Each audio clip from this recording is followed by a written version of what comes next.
Cinema industry నుంచి sir last question sir మా time నుంచి చెప్పన్నా. సినిమా ఇండస్ట్రీ నుంచి ఇప్పుడు తమిళ్లో విజయ్ గారు పార్టీస్ రావడం జరిగింది, విన్ అవడం జరిగింది. దీనిపై మీ కామెంట్ ఏంటి సార్?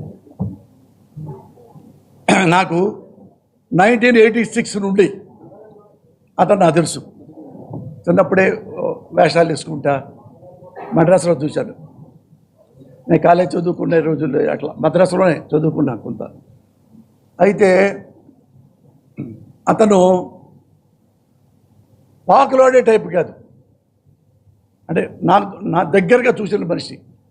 వాళ్ళ నాన్న కూడా తెలుసు. వాళ్ళ నాన్న 70 సినిమాల దాకా డైరెక్ట్ చేశాడు, తెలుగులో కూడా చేశారు.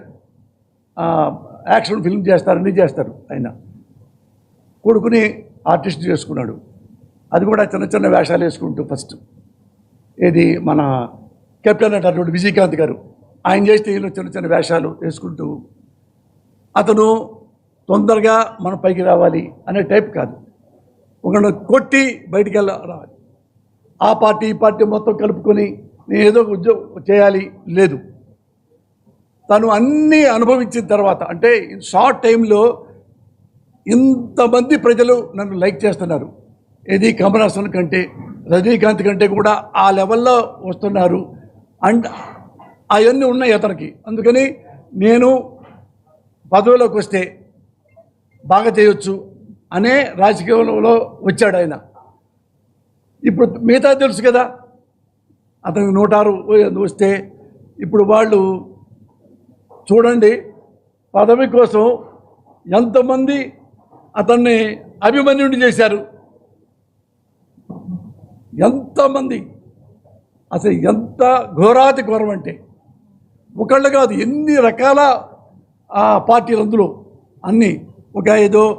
ఒక ముస్లిం పార్టీ, మరి ఇంకొకటి party CPM party, CPI party, ఇంకో party DMK party, AIADMK party. అసలు డిఏ కాదు, పాకిస్తాను భారతదేశం ఎంత దూరంగా ఉంటాయో ఏఐడిఎంకే డిఎంకే అంత దూరంగా ఉంటాయి. ఇతనికి ముఖ్యమంత్రి అవుతాడేమో చెప్పి రాత్రి అంతా వేగవాల ఇద్దరు కలుస్తున్నారు. అంటే ఒక ఇబ్బందిగా చెప్పాలంటే మగాడు కలుస్తాడా?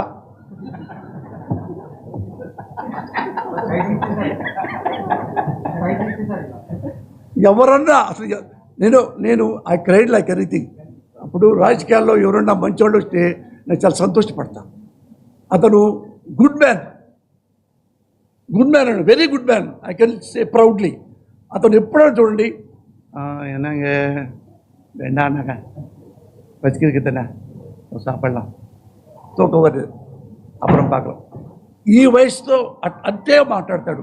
చూడండి, మీరు ఎక్కడన్నా ఎవరైనా తిట్టాడని చూడండి, అవినీతి అది అది అది ఒకళ్ళ పేరెత్తి కానీ లాస్ట్లో వెక్స్ అయిపోయి ఒక డిఎంకేని ఓడించాలి అన్నాడు తప్ప అతను తెగతిడుతుంటే, అన్యాయం చేస్తుంటే, ఇంట్లో గొడవ, ఊళ్ళో గొడవ, సిటీలో గొడవ, తమిళనాడు మొత్తం గొడవ ఇతని మీదే.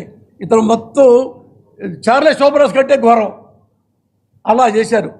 మరి పబ్లిక్ అతనికి ఇచ్చారు. ఇచ్చినప్పుడు రెస్పెక్ట్ చేయాలన్న, కనీసం 1 month అన్న చేయొద్దా? కొంచెం ఒకరోజు అసలు అతడు గవర్నర్ గారు కూడా ఏమండి అన్నీ వస్తేనే నేను మీకు ఇస్తా. ఒకప్పుడు చాలాసార్లు ఈ 10 ఈ 12 ఉన్నాయండి, ముందు ముఖ్యమంత్రి చేస్తానండి, అసెంబ్లీలో చేస్తా అంటే ఇచ్చిన వాళ్ళు ఉన్నారు.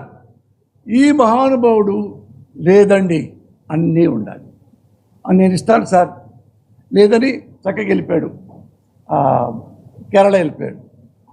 అతను అయినా ఒక కామెడీ చేయాలి. చూసారా ఎంత అన్యాయం ఈ గవర్నరు అని అనలే. గవర్నర్ కూడా చాలా రెస్పెక్ట్ ఇచ్చాడు. అలాంటి వాడే ప్రజలకి మంచి చేయగలుగుతాడు నా దృష్టిలో. అన్నా